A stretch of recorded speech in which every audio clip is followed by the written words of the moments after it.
Hello ಭೋಜನ ಪ್ರಿಯರೇ, ಹೇಗಿರಾ? ಎಲ್ಲರೂ ಸೂಪರ್ ಆಗಿರಾ ಅಂದ್ಕೊಂಡಿನಿ.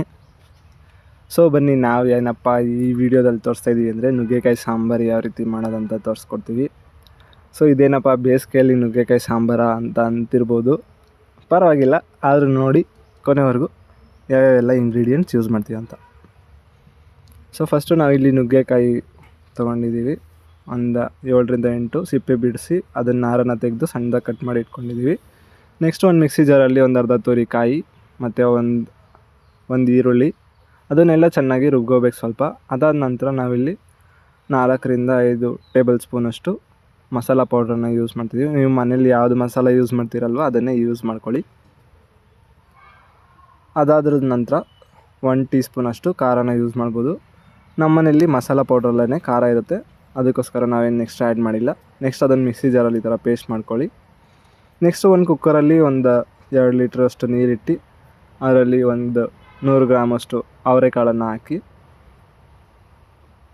ಅವರೆಕಾಳು ಅಂದರೆ ಅವರೇ ಬೇಳೆ. ಅದಾದ ನಂತರ ನಾವು ಒಂದು ಆಲೂಗೆಡ್ಡೆನ ಯೂಸ್ ಮಾಡಿದ್ದೀವಿ.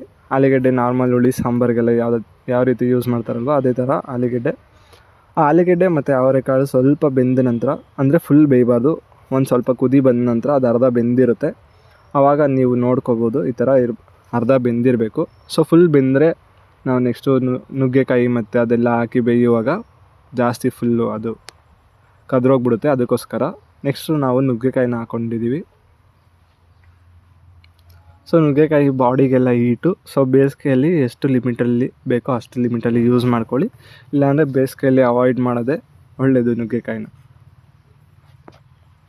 ಸೊ ನೆಕ್ಸ್ಟು ನಾವು ಮಸಾಲ ರೆಡಿ ಮಾಡ್ಕೊಂಡಿರೋದನ್ನೆಲ್ಲ ಆ ಮಿಕ್ಸಿಯಲ್ಲಿರೋ ಮಸಾಲಾನ ನುಗ್ಗೆಕಾಯಿ ಜೊತೆ ಹಾಕಿ ಚೆನ್ನಾಗಿ ಮಿಕ್ಸ್ ಮಾಡ್ಕೋಬೇಕು.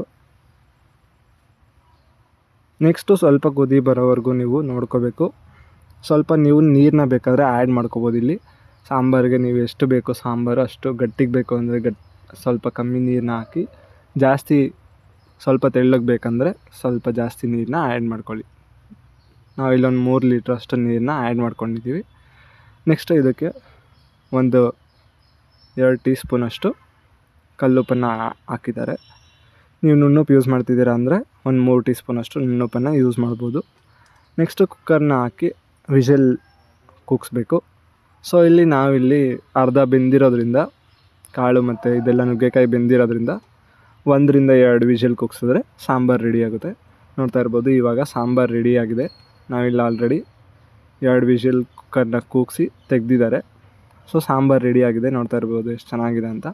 ಸೊ ನೀವು ಕೂಡ ಮನೇಲಿ ಒಂದು ಸಲ ಟ್ರೈ ಮಾಡಿ ಹೇಗಿತ್ತು ನುಗ್ಗೆಕಾಯಿ ಸಾಂಬಾರು, ನಿಮ್ಮ ಕೈ ಚಳಕನ ತೋರಿಸಿ ಯಾವ ರೀತಿ ನೀವು ಮಾಡಿದ್ರಿ ಅಂತ ನಮಗೆ ಒಂದು ಕಮೆಂಟ್ ಮಾಡಿ ತಿಳಿಸಿ. ನೋಡಿ 2 ವಿಷಲ್ ಕೂಗಿಸಿದ್ದಾರೆ. ಸೊ ವಿಡಿಯೋ ಇಷ್ಟ ಆಗಿದೆ ಅಂದ್ಕೊಂಡಿದ್ದೀನಿ. ಪ್ಲೀಸ್ ಒಂದು ಲೈಕ್ ಮಾಡಿ, ಶೇರ್ ಮಾಡಿ, ಹಾಗೆ ನಮ್ಮ ಚಾನಲ್ಗೂ ಸಬ್ಸ್ಕ್ರೈಬ್ ಮಾಡ್ಕೊಳ್ಳಿ.